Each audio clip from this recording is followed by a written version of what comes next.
कोण मी काय सांगू त्याला पोरगा लिहू दे मग लिहिली नाही नाही पोरगाने सांगेल ते नाही अमुक करेल ते असं सांगितलं 2 रोज मी नाही सांगू आज नाही नोकरी जोसा त्या लिहू नका जाऊ ते मग लिहिलं ऐके नाही मग तुम ऐक नाही तरी घ्या चाललं घ्या बाबा. हां बाबा मला काठी लिहिशील सुटी मारायला बाबाला ऐकूच नाही का? ऐकू यायची पण बाबा काठी लिहिशील त्याचू आज लोक सुटी होऊन टाक मला फिरायला सांगत बा तू जाऊन नाही देत घर बडी बडी किती जाणार वडील मी बागली म्हणे गंमत दे के मग काठी मारा सुटी ती बाबा काय नाव शे तुनं नाव काय शे?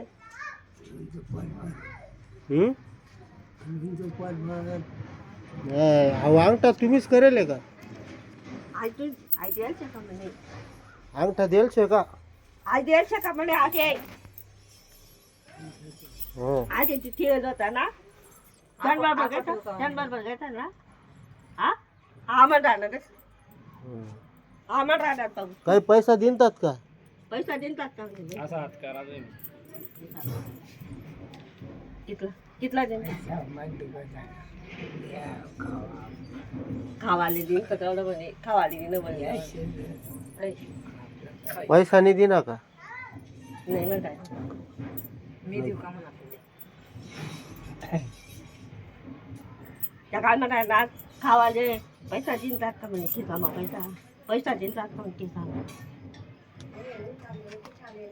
नाही म्हणताय नाही का?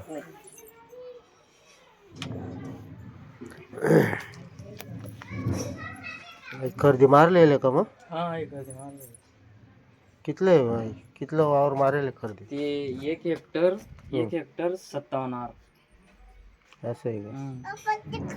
मग आई खरेदी करतोय तू कुठं जायला होता? मी मन सासरवाड्यात झालो होतो म्हणजे इगतपुरीतून पुढे 10 किलोमीटर गाव आहे तटे. असं आहे. यातून वडील आहेत का? हा या वडील आहेत. या वडील आहेत आणि आई आहे. इकडे सरक नव्हतं दादा ना इकडे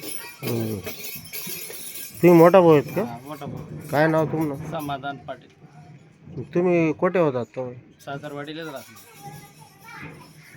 असं आहे का? हा. तुम्ही काही साक्षीदार वगैरे म्हणा तुमनं नाव आहे का? काहीच नाही आपलं म्हणजे आई वावर खरेदी आहे तुम्हाला काही मला कोणी माहितीच करा नाही काही नाही? नाही. मग बाबाला काही चेक दिला होता पैसा दिला होता काही? आपले काहीच माहिती नाही जाणार मला. बर बाबा खरेदी करून आजी तर काही पैसा दिला होतात का? काहीच नाही एक शिव राहील नाही का? आणि तुम्ही कसा नाही शपथला आला एक शिव राहायचे नाही का? नाही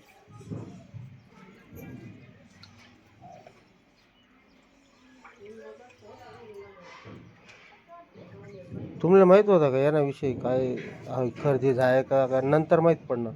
आमले माहिती पण 24 एप्रिल तेच नाही खरेदी काही ज्या टाइमला गावामध्ये दवंडी पेरणी तर पीक पेरा लायल्या बा तुम्ही हं, त्या टाइमले जवळ तलाठीकडे आम्ही नाव देवाल गहू हं, त्या टाइमले माहिती पडणं तर हं. वैशाली दिग्विजयना नावावर 5 बिघाना उतारा असे बुवा आणि बाबांना नावावर फक्त 3च बिघा राहिना बुवा. हं, हं. मग त्या टाइमले आम्ही उलगडा पाडा तर हाई याच्या नावावर कसं काय जाय बुवा. मग मी सासूने विचार घर तर त्याच्या नावावर कसं नाही म्हणून हं, हं. मग मी परत म्हणा जिरले फोन कया तर दादा तुमले माहिती आहे का बुवा. मग मन धीर मी तटे जायसन ते विचार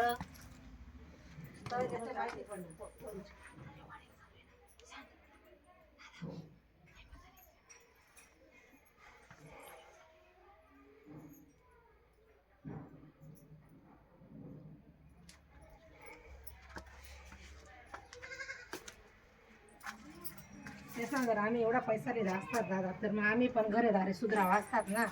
त्याचं असं म्हणणं का आम्ही 10,60,000 रुपया लिहिलेत बा त्याने बाबा दिलेत बा. बाबा जरा लिहितं कोणा करता अंडरस करता नाही आमल्या देणार पण बाबाने त्यानं रामाने सोय तर खरी ना. बरोबर. मग एवढा पैसा बाबाला मोजता येतं नाही काही नाही ना. बाबांच्या पैसा लिहिला आणि मुळात कुठे कोणा पा देणार कोण होतं मोजाले? तुम्हाला घरनं कोण लिहिले गायता नाहीत का? या सांगणार आम्ही माया सासरवाडीत बसतात वा आणि आम्ही तर त्यातच राहतच नाही पण आले हम्म, हम्म.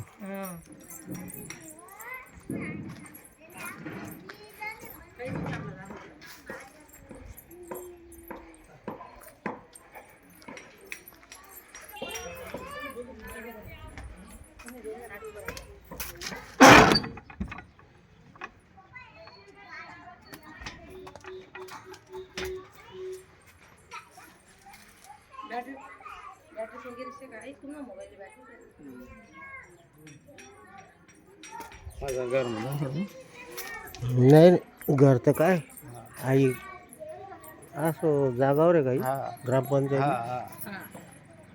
असे क्रमांक जागावर आहे नव्हता मग तुम्हाला घरकुल वगैरे काहीच नाही का नाही देता नाही तर मात्र नाव नाही गेले घरकुल ते सुद्धा 15,000 ना चेक नाही गेले नंतर त्यामध्ये तसं काम करा मग पैसा आल्या बुवा तेच नाही कायदेशीर आहे बुवा आपण तसं काही म्हणतो नाही हम्म. अजून